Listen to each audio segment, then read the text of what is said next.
So hello everyone, welcome to Navis world. तर आज आपण बनवणार आहोत चकोल्या. तर त्यासाठी पूर्ण रेसिपी पहा आणि ही रेसिपी तुम्हाला आवडली का हे कॉमेंटमध्ये नक्की सांगा. तर त्यासाठी मी सर्वप्रथम एका कढईमध्ये डाळ शिजवण्यासाठी पाणी ओतून घेणार आहे. साधारणपणे 1 तांब्या पाणी ओतायचं आहे. आणि तुम्ही या चकोल्या याआधी कधी केल्यात का हे कॉमेंटमध्ये नक्की सांगा.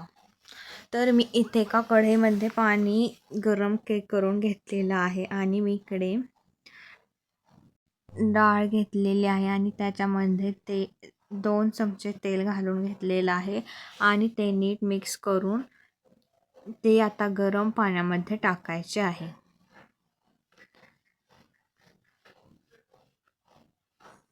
तर तुम्ही पाहू शकता इथे पाणी गरम झालेलं आहे. आता आपण ती डाळ या पाण्यामध्ये टाकून घेतलेली आहे. आता ही डाळ नीट शिजू द्यायची आहे. जोपर्यंत ही डाळ शिजत नाही तोपर्यंत गॅस चालू ठेवायचा आहे. गॅस फुल करायचा नाही, गॅस एकदम मीडियम ठेवायचा आहे. तुम्ही पाहू शकता 10-15 मिनिटांनी डाळीला असा फेस येतो. तर हा फेस एखाद्या गाळणीने काढून घ्यायचा आहे, कारण हे आपल्या शरीरासाठी चांगलं नसतं. त्यामुळे मी हा फेस कायमच काढून घेते. तुम्ही फेस काढून घेता की नाही हे कॉमेंटमध्ये नक्की सांगा. आणि तोपर्यंत आता आपण इथे लसूण सोलून घेतलेला आहे डाळ शिजूपर्यंत. आणि मी इथे कस्तुरी मेथी आणि जिरेही घेतलेले आहे. तुम्ही पाहू शकता आता डाळ आपली शिजायला लागलेली आहे. तर मी इथे डाळ शिजल्यानंतर एक ताटामध्ये घेतली आहे आणि इथे मी तेल घेतलं होतं 2 चमचे आणि त्याच्यामध्ये बारीक करून लसूण टाकलेला होता. आणि आता तो नीट हलवून घ्यायचा आहे. लसूण भाजल्यानंतर आपण जे जिरे, हळद आणि कस्तुरी मेथी घेतली होती तेही आता इथे मिक्स करून घ्यायचं आहे. आणि जास्त भाजायचं नाही, 2 मिनिटे साधारण भाजायचं.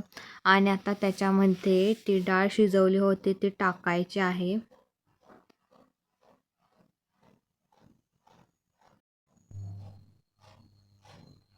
आणि आता इथे डाळ टाकून घेतलेली आहे मी आणि गॅस एकदम मीडियमच ठेवलेला आहे. आणि आता हे तुम्ही याच्यामध्ये पाणी वाढवू शकता. तुम्हाला जेवढे आमटी करायचे आहेत, जेवढं वरण करायचं आहे तेवढं तुम्ही पाणी घालून घ्या. मी इथे 2-3 ग्लास पाणी घातलेलं आहे. आणि मी इथे चपाती लाटून घेतली होती 1 पदरी आणि त्याचे असे स्क्वेअर करून घ्यायचे आहेत. त्यासाठी मी ते पीठ मळलेलं होतं. आणि तुम्ही पाहू शकता आपलं वरण शिजलेलं आहे. आणि मी आता ते चपातीचे कापलेले काप याच्यामध्ये वरणामध्ये टाकलेले आहे. आणि त्यानंतर ते 4-5 मिनिटे शिजवून घ्यायचं आणि आपल्या चकोल्या तयार आहे. तुम्हाला जर हा व्हिडिओ आवडला असेल तर आपल्या चॅनलला लाईक, शेअर आणि सबस्क्राईब नक्की करा. Thanks for watching. आणि तुम्हाला आपल्या चॅनलवर कोणत्या रेसिपी पाहायला आवडतील हेही कॉमेंटमध्ये नक्की सांगा. Thanks for watching.